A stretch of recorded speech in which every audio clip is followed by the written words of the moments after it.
Happy holidays everyone, Deepcut here bringing you a little Hazbin and Helluva news update. On Twitter, Viv had promised to deliver a lot of holiday treats for us all, and since then we've been getting a lot of fun updates in the forms of gifts and sneak peeks across Hazbin Hotel and Helluva. Most of you are of course aware of the 4 new gifts previewing what will be happening in the next episode of Helluva, and I did a full video breaking those down that you can watch by clicking up here in the corner, but we'll circle back to them later. Following this, we also got a few gifts featuring Husk and giving us our first real authentic look at what Hazbin Hotel will be in fluid motion. On Twitter, we got this shot of him at his bar, followed by a preview on Instagram focusing on him again, but with a blurry look at some of the characters in the background. Finally, this led to today where we got 4 animated previews from the show. That when looked at gives you a pretty good idea of what we should expect animation-wise for the show, and I am very happy. The new character designs have all looked pretty cool, but it was really hard to see what they would look like in motion in our heads. Seeing them talk and move, and even Angel dancing here just makes it all look so right. Even Angel's new outfit looks really normalized now that it's in full motion, and as we can see with these shots, the characters are going to have alternate outfits that really make the slight changes to their existing outfits that a lot of people were fussing over seem like no big deal.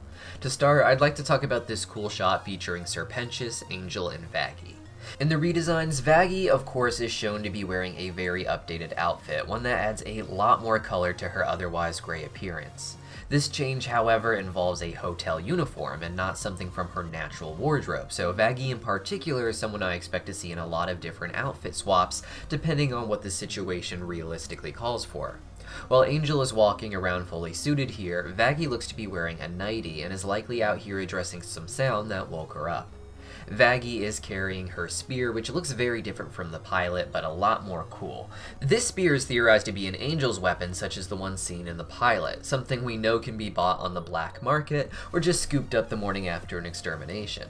Serpentious seems to be ranting in his sleep, and I imagine this scene is largely going to be exposition between Vaggie and Angel, where Vaggie will explain how Serpentious ended up becoming part of the hotel, as it's not just in this room that we see him, but in the background of the earlier Husk shot, where he seems to be casually hanging out with the others. In the pilot, his ship was somewhat destroyed by Alistair, but we saw at the end of the episode that he had survived. This ship was later seen to have crashed into the hotel in the Hazbin Hotel artwork released on the Twitter account. The popular theory seems to be that Serpentious crashed his ship into the hotel, can't get it out, and Charlie is letting him live there with the hope that he will become redeemed and take to Charlie's therapy methods.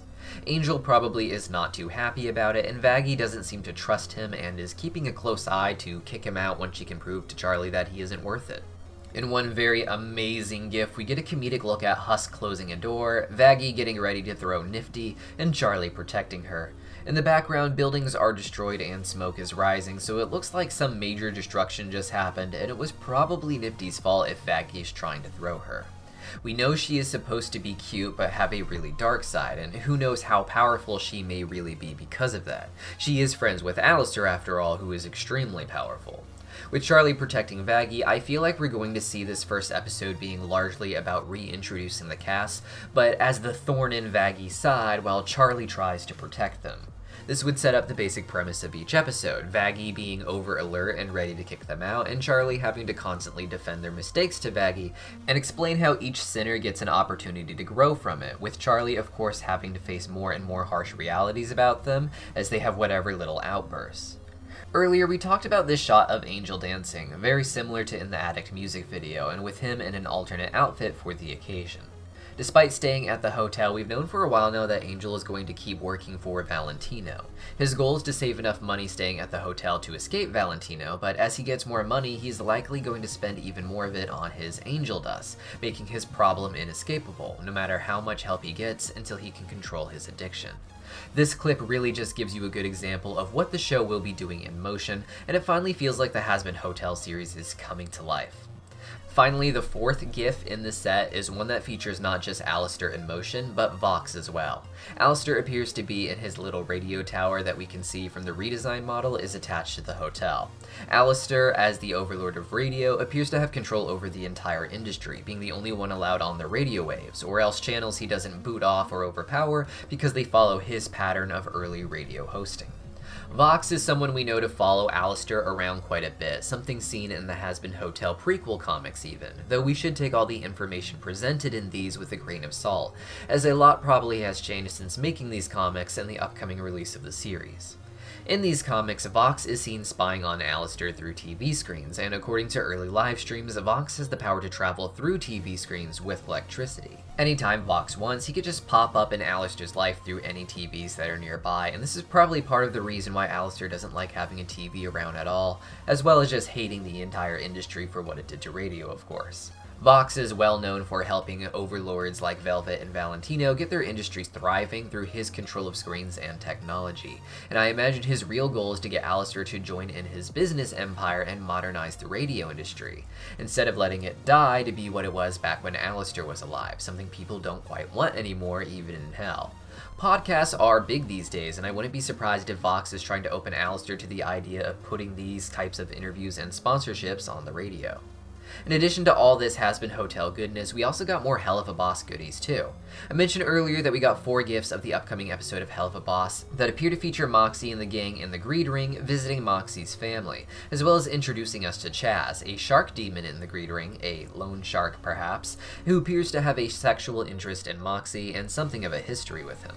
Following this, we now have a silhouette of what appears to be Mammon from the Helluva Boss Twitter account. This silhouette is in a Who's That Pokemon style challenge that I imagine will come with a full reveal tomorrow. A lot of fans depict Mammon as more slim, as Fizzaroli and the skeleton jesters in the background tend to be, but Mammon seems to be rather big here. In a much earlier tweet this year, VivziePop posted a McDonald's picture indicating that Grimace has Mammon energy, and in this silhouette released of him, he really does appear to have somewhat of a Grimace shape. Mammon appears to be a bit of a rock star in hell, lots of fans buying his merch, and even something like a concert performance as seen in the 2022 trailer. And it's going to be really interesting to see how this character plays out. While he hasn't appeared on screen yet, he's been one of the most early hyped princes when you consider we can kind of see him depicted on Hell's currency, though it appears to be more of a slim portrait of him. I imagine a lot of the images out there of him are going to be thin or even fit, and people rarely see him in person, where they will find him to be much different looking. But this is just a silhouette so far. What do you guys think? Let me know your theories for Mammon in the comments down below, and subscribe if you haven't, because if they release a full Mammon design tomorrow, we are definitely going to make a little Christmas video about it. See you guys then.